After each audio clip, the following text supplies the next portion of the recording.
a lot of properties you don't always need. So this is a lot more lightweight, and the deluxe signal gives you a little more freedom to work with targets. So for this, I'll use my prepared example, just to save some time. And I'll open up the deluxe signal example. So what is this? Exactly the same example actually. So I've got a class here, deluxe signal example, that extends sprite. Now, the first class in your project obviously needs to extend the graphical class, otherwise you don't see anything. In this case, we have to do this. So we instantiate a new person class, the same type of class we did before. I created here, I have this announced signal, which in this case is a deluxe signal.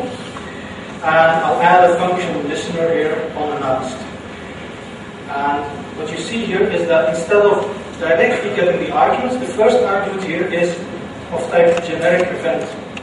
And that generic event is a class that comes with AST signals, and that has two properties, target and signal, which we'll be able to trace out. So I'll jump to that person class now. You see person, again, public variable announced, in this case a deluxe signal.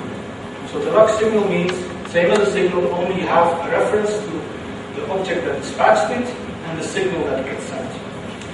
So what's new here? You see announced is new deluxe signal.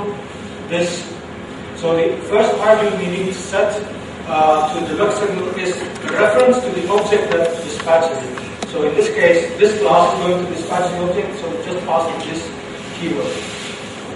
Then we have this function say, which dispatches our deluxe signal, and the first argument here is that new generic event. So that generic event is going to get its properties target and signal set by AS3 signals, and you'll be able to use that. And you can still pass any number of values after that. So value in this case is a string. You can add more, any number you want to support. So here in this case, I just put the first argument, so it's going to be untyped.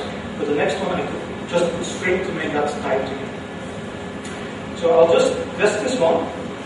In this case, it's going to say this is a deluxe signal.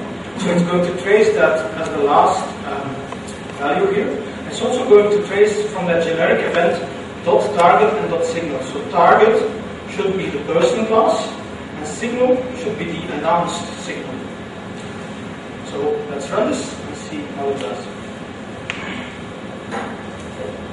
Error. That string there. Let's try this again.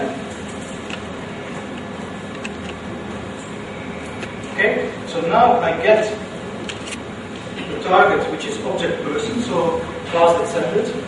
I get the signal, which is the deluxe signal we dispatched, so we can still get hold of that and get the arguments via that signal.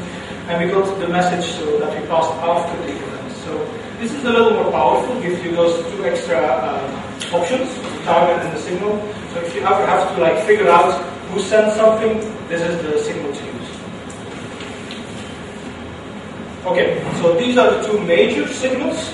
There are a few more that are a little more experimental, but they're almost there. So they're almost good to use in production work, I'd say. So the deluxe signal we just talked about and showed the demo. Native signal is the next one, because you might be wondering, what do I do with mouse events, with timer events? Those are native, so I have to listen to them and then dispatch a signal, or what do I do with that? Well, native signal is a way to wrap the signal around the native event. So native events like mouse event, timer event, that type of thing. So it requires an object, event type, and the event class argument to be instantiated. I'll show that. And it also uses event dispatcher. So it uses the same code as the event dispatcher, from ActionScript to go through the dispatch code. So it's using the same type of looping through the display list. In this case, there's an extra package name. It's called the classical signals and then .natives. Natives are two signal events that you will be able to use. This native signal and native relay signal that I'll talk about next. So, again, time for a demo. So this native signal, let's switch back to the regular view here. Native signal. In this case, I'm again using that first demo with photographs. So it's a little more advanced, this one. I'm saying 3 photographs, 3 photo class instances. I'm instantiating them and giving them a reference to an image to load in and adding them to the stage. So nothing fancy there. I also have this little line here. It says photo1.clicked.add. So clicked is a signal that is in the photo class. And we add a listener to this. So we have onPhotoClick, in this case also onPhotoClick, and in that case also onPhotoClick. So we're using the same listener for each of the photos. And that is the listener. So on PhotoClick, we get actually, like you would usually get, the type of event you get back from ActionScript. So in this case, we're using mouse event.click. So the event you get back is mouse event. So it's sort of bridging signals and events. You don't get the list of arguments, but you get an actual event object in this case. So what do? We say photo list event.current target. Again, the same properties you always get with events. And we typecast it as a photo class. And then you can just use photo.file as you could do before. So how does this work in the photo class? This is the interesting bit. So it's importing the native signal here. And I create a public var clicked of type native signal.